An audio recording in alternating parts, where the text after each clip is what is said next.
Olá, este é o programa OAB na TV da 12ª subseção que abrange os municípios de Jardinópolis, Ribeirão Preto, Cravinhos, Serrana, São Simão e Santa Rosa do Viterbo. O nosso programa tem o apoio cultural do Centro Universitário Uniceb. No programa de hoje nós vamos falar de direito desportivo e para isso nós trouxemos a advogada Ariadne Lopes, que atua nesta área e é coordenadora da Comissão de Direito Desportivo da nossa 12ª subseção. Ariadne, obrigado pela presença. Obrigada eu, é uma satisfação estar aqui. Ariadne, vamos começar falando do simpósio de direito desportivo que vai acontecer aqui no Uniceb, que foi algo que a comissão de vocês que fechou aqui com o Uniceb. A gente está organizando esse simpósio já semana que vem, né? Dia 21 e 22 de novembro, e tem um caráter até acadêmico, mas o público-alvo é para todos os interessados, aqueles que gostam e querem aprender um pouquinho mais do que está por trás do campo, né?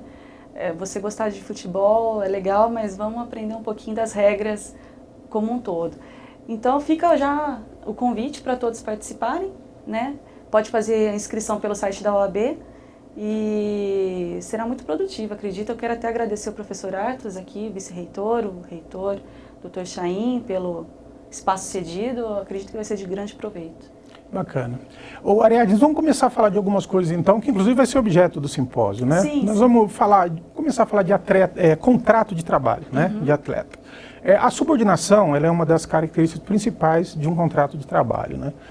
O contrato de trabalho de um atleta desportivo, ele é diferente? Ele é mais profundo? Ele é maior? Como é que é isso? Realmente, a relação do atleta profissional com a entidade de agremiação, né, com que ele vai estar vinculado, ele realmente tem as características de todo empregado, né, que é a subordinação, o trabalho não eventual. Porém, ele tem as suas especificações. Ele é peculiar no sentido de que a própria lei já demonstra algumas especificações e também o próprio contrato em regras diferenciadas. Por exemplo, para a gente entender, ele está sujeito a algumas questões que um empregado de outra categoria não estaria. Por exemplo, ele tem que cuidar da sua vida extraprofissional também, né? Ele tem que, fora do campo, ele continua trabalhando, ele não pode fazer nada que desabone o físico dele, ele tem que se manter no físico para ter um alto rendimento em campo. Então ele não pode participar de grandes bebidas, banquetes. Não, eu ia te perguntar, Ariadne, por exemplo, o controle do peso, isso pode constar no contrato de trabalho? Sim, isso tudo está regulado como uma forma específica mesmo no contrato.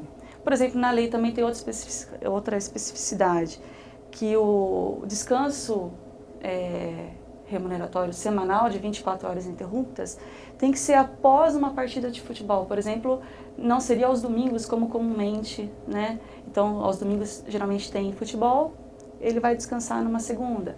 Outra questão que a gente também pode falar, as questões das férias, tem que ser respeitando, coincidindo com o término dos campeonatos. Então, e aí já parte para a questão dos contratos. Mas eu queria te fazer uma outra, por exemplo, questão de atividade sexual, por exemplo. Parece um absurdo a gente falar isso, né? Mas tem a ver isso? Tem a ver também nas concentrações. É por isso até que a gente pode até pensar em falar nas concentrações para resguardar esse período. É uma situação tácita que os jogadores acabam acreditando ser obrigados a fazer isso, porque vai ser cobrado do treinador, vai ser cobrado do presidente do clube. Então você está dizendo para a gente que o vínculo de subordinação ele inclui a vida íntima do atleta também, é isso? Sim, ele ultrapassa mesmo, vai para a esfera extra profissional mesmo, e ele acaba tendo que se adequar a certas situações de evitar tanto o uso de medicamentos, por exemplo, para não cair num doping. Então ele não pode usar medicamentos sem uma autorização da própria agremiação que ele trabalha. A esbórnia está proibida pelo contrato, é isso? Aí eu queria te perguntar... Tudo com moderação, até mesmo remédios. Eu queria te perguntar o seguinte, Ariadne, isso é uma questão que gera uma certa dúvida, porque sempre tem um movimento para tentar acabar com ela, né? O atleta, ele é obrigado por lei a se concentrar? Sim, a concentração ela está definida em lei, regulamentada, e não pode ultrapassar 3 dias. Quer dizer, até pode a conveniência do próprio time, né? Mas toda a parte de aumento de salário por conta disso tem que estar prevista em contrato. Né? São questões que realmente ele é obrigado por lei. E qual que é a diferença entre vínculo desportivo e vínculo empregatício? Existe uma diferença, né? O vínculo empregatício ele decorre preenchido aqueles requisitos normais de qualquer empregado e empregador, né? A não a subordinação, a não eventualidade, tudo isso. E aí depois a formalização num contrato, com a assinatura de um contrato que formaliza a relação. Já o vínculo desportivo é justamente pegar esse contrato formalizado e registrar numa entidade desportiva, que seja, no caso aqui no Brasil, uma CBF, enfim, nas federações e confederações. Então, o vínculo desportivo, ele realmente acontece quando o atleta ele é registrado nessas entidades. Tá. Então, na verdade, sim, na relação do atleta com o clube, ele vai ter sempre 2 contratos, então? Não é bem 2 contratos. Na verdade, o contrato de trabalho... Registra, é um registro e o de vínculo desportivo é outro, é isso que você está falando? Ele vai fazer o contrato, vai firmar o contrato com o clube que ele está, né? E esse clube vai levar esse contrato até a federação para registrar esse contrato, junto com todas as outras documentações, né? Para já definir como sendo, para dar condição de jogo, que a gente chama, né? A condição de jogo, o atleta tem que estar registrado na federação, senão ele não pode tem a condição de jogo. Ariadne, e a questão do salário, o que compõe a verba salarial de um atleta profissional? A gente pode falar em várias coisas, né? Na verdade, existe a questão dos contratos paralelos, do pagamento por fora, que hoje na jurisprudência já está pacificado. O que seriam esses contratos paralelos? Seriam contratos de imagem, contratos de direito de arena, direito de imagem, algumas coisas sobre luvas, que não acaba sendo um contrato, mas é um pagamento e que vai integrar também a remuneração. Tá, eu queria te perguntar, é normal, assim, às vezes a gente vê um presidente de clube e fala assim, não, eu não estou devendo salário, só estou devendo direito de imagem. Sim, mas aí que tá. Eu até gosto de citar um grande amigo meu, professor mestre Domingos Ainag, que fala que a gente não pode falar em salário, a gente tem que falar em remuneração, porque o atleta ele recebe tantas especificações assim que não cabe só a gente falar em salário, né? Ele recebe direito de imagem devido à transmissão do espetáculo, que a gente pode falar assim, né? Tá. Que vai ser uma parte dividida entre os atletas, mesmo aqueles que não atuaram, aqueles que ficaram no banco. E parte para o clube, né? Só que como não tem uma característica de indenizatória, ele integra também a base salarial. Também a questão do contrato de direito de arena, a mesma coisa. O que é o direito de arena, Ariadne? Justamente essa questão deles trabalharem no campo e ganharem por isso, pela transmissão, né? Pela transmissão. E o direito de imagem, toda aquela parte que você pode inclusive de marketing, álbum de figurinha, tudo que possa envolver a imagem do jogador. Isso então integra o salário, né? É verba salarial. As duas integram. Integra o salário. E assim, a gente tem que parar de desmistificar que tem que ser contratos paralelos, porque é um contrato só, né? Não. Tem que ser um contrato só, é isso que você está falando. Não, eles têm que ser separados porque vão fazer com terceiros, né? Certo. Por exemplo, de imagem, uma TV com a transmissão, então com o clube. Então, realmente tem que ser feito com terceiros. Só que vai integrar o salário, não vai ter jeito de não integrar. Tá. Porque ele recebe, vamos dizer, um jogador, um atleta comum, recebe lá por volta de R$2.000. A gente pensa logo, ele ganha milhões. Não, os jogadores normais ganham salários normais. Certo. Então, ele ganha 2.000, mas de direito de imagem ele ganha 2 também. Então, peraí, por mês ele recebe 4. 4. Então, é um jeito de falar, o presidente do clube, não, eu vou te pagar 5.000 de direito de imagem, assim, para não ter toda... Entendi. Os encargos, inclusive. Exatamente. Acho que ficou claro. Ariadne, e o que são as luvas? Então, as luvas, ela tem caráter também de salário e elas acontecem na situação em que o clube vai ter o interesse em contratar, né, um determinado atleta. E esse montante vai ser majorado ou não conforme o desempenho dele durante o campeonato, ou durante os campeonatos que ele já teve na vida dele, não necessariamente no campeonato que ele está sendo contratado agora, não quer dizer o desempenho que ele tem ali. As luvas são pagas referente ao que ele representa no mercado do futebol. Se é um grande atleta, as luvas vão ser maiores. Se é um atleta com menos nome, pouco renome, pouco conhecido, ou, né, as luvas são menores. Geralmente, o que o presidente faz? Ele fala, eu vou te adiantar os últimos salários. Né? Então, é notório a caracterização de salário, de verba salarial, não sendo parte do salário. Vamos dizer assim, é pago de uma vez ou parceladamente junto com o salário. Então, vamos dizer, seria um extra ao salário que ele recebe, mas enquadra a remuneração. A luva ela incide na contratação e na renovação do contrato ou não?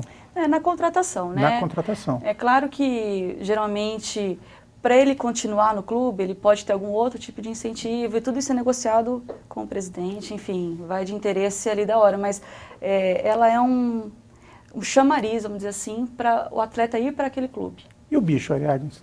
O bicho, qual é a natureza jurídica do bicho? O bicho ele também salarial, mas assim, por força de como ele é pago, porque ele não é indenização, ele não é nada disso. Ele é pago como incentivo ao atleta a entrar em campo e dar o resultado esperado pelo presidente, pelo clube, né? Mas na hora de uma rescisão do contrato, ele integra o salário? Integra o salário também, porque, vamos dizer, para ficar claro, vamos falar de novo de um atleta comum que recebe lá seus R$2.000 por mês. Ele vai ter como incentivo, naquela partida, ganhar R$2.000, além do salário mensal dele. Então, com certeza, o atleta vai chegar em campo mais incentivado. Vai falar assim, poxa, eu quero dobrar o meu salário. E aí, por fim das contas, ele foi lá e ganhou a partida, ganhou o seu bicho de R$2.000 também. Então, por mês, ele recebeu os R$4.000. É claro que isso a gente vai ter caracterização de salário, de verba remuneratória, ele vai sim ser computado com os R$4.000 e não só com os dois, né, do salário dele. Bom, nós estamos falando de direito desportivo hoje, a gente vai para um rápido intervalo, já voltamos.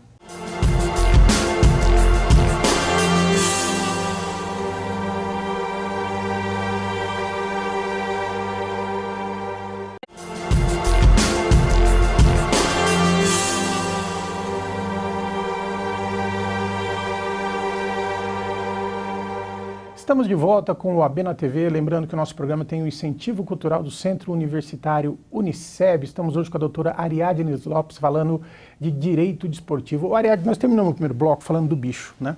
Tinha um artigo da lei de 76, ele proibia o pagamento de gratificação, ou mesmo bicho, acima do valor do salário mensal.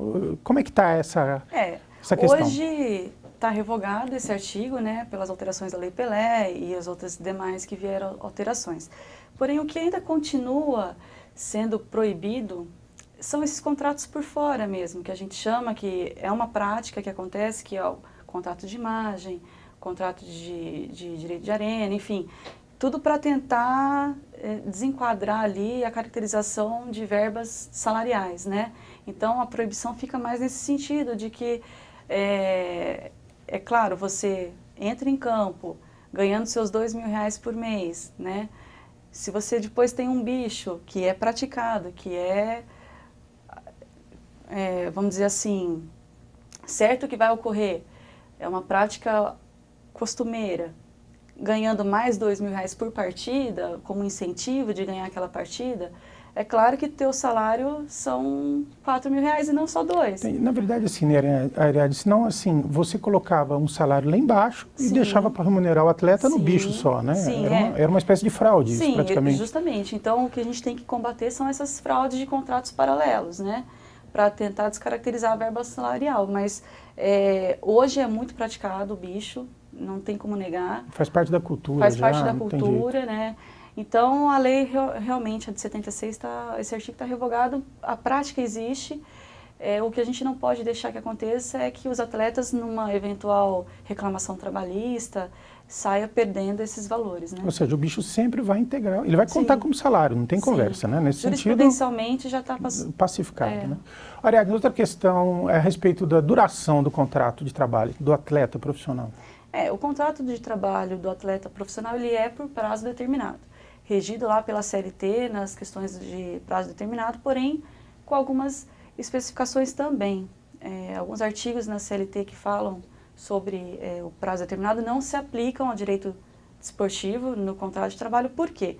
O contrato de trabalho do atleta profissional, ele tem as suas especificações, ele tem como cláusulas penais a cláusula indenizatória e a compensatória, né? O que são essas cláusulas? Quando você, na duração do contrato, né, do prazo determinado lá, tem um jogador que sai nesse período, numa transferência, né, ele está quebrando o contrato. Então, ele tem que indenizar o clube nesse sentido. Então, a cláusula indenizatória é um valor já pré-fixado no contrato, que tem lá tantos de vezes que está já definido em contrato. Na hora da contratação, isso já fica definido.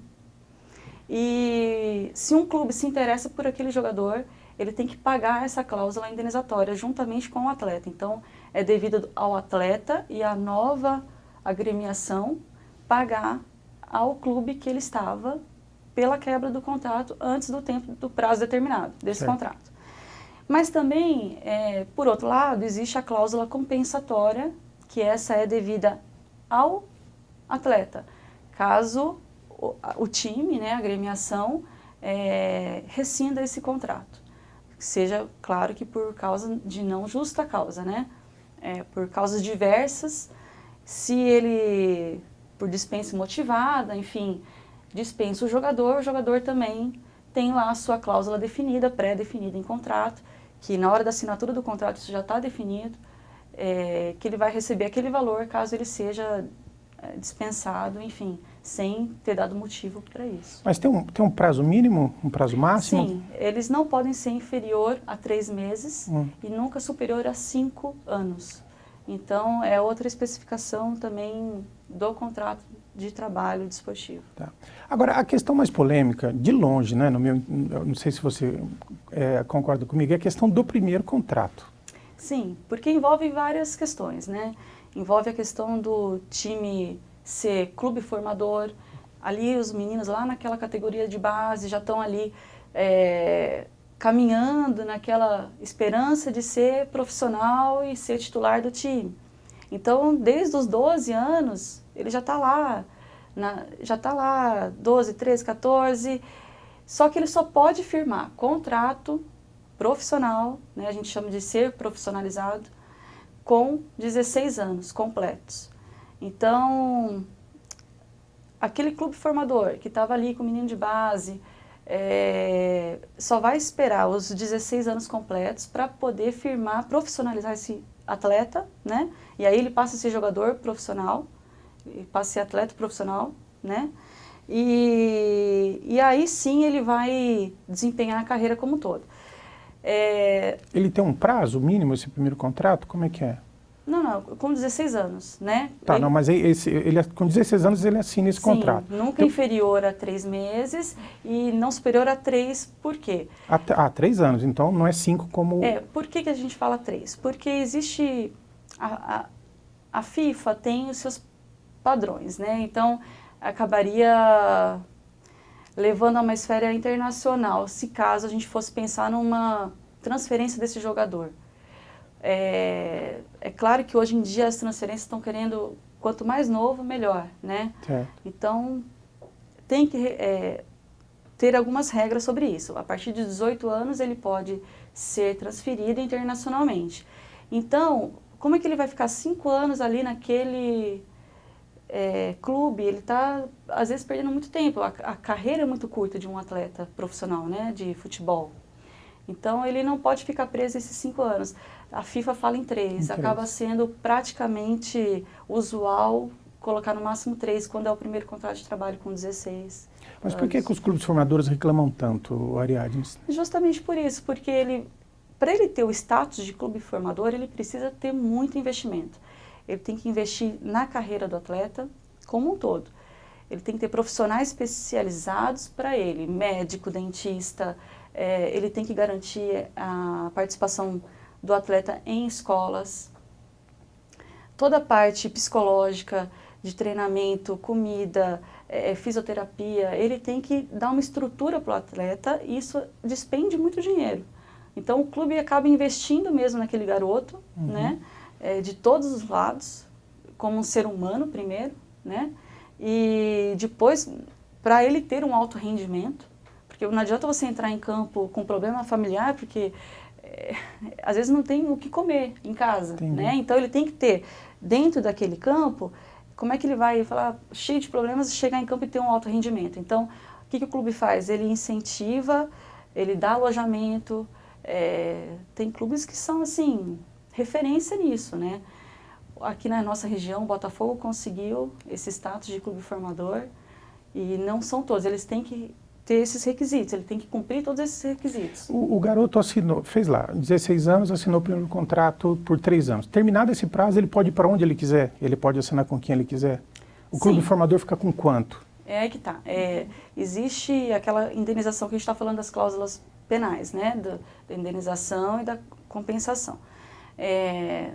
Vamos dizer que exista uma transferência durante esse período. Ele vai lá ser obrigado a pagar a cláusula constante que está lá em contrato mesmo, de indenização, né? A cláusula indenizatória. Então, ele vai ter sim a porcentagem para ele e até numa segunda transferência. E aí acaba o domínio, vamos dizer assim, sobre aquele atleta. Mas já não teve alguns casos que ficaram famosos, inclusive, de jogadores que acabaram indo para o exterior e o clube que o formou alega que ficou a ver navios, por exemplo? Sim, porque hoje existe esse título de clube formador, né? Então, eles têm que conseguir esse título hoje. O que acontecia muito era o clube investia, mas sem um respaldo, né? Hoje o respaldo existe, você precisa comprovar que você tem todos esses requisitos. Você oferece todo para o atleta. Não são todos os clubes que já têm esse certificado de clube formador. Existe um certificado. Então que o segredo é esse certificado. Isso, os clubes têm que correr atrás desse certificado. A hora que ele tiver esse certificado, ele tem respaldo jurídico para falar, ó, eu investi naquele menino, eu preciso ter um retorno sobre ele. Tá. E existem normas internacionais assim que seriam requisitos mínimos para o contrato de trabalho do atleta?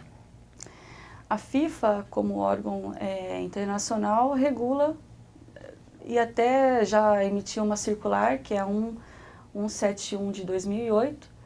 Essa circular, ele dá um norte, vamos dizer assim, para que todos os contratos sejam feitos com um padrão. A gente até brinca e fala, esse é padrão FIFA, né? FIFA. Mas realmente, por que isso? A gente tem que pensar que o jogador ele não vai ficar só aqui no Brasil. Ele vai, ou da mesma forma os de fora também não vão ficar só lá, existe a transferência, né? O que é muito usual, muito comum e muito esperado até.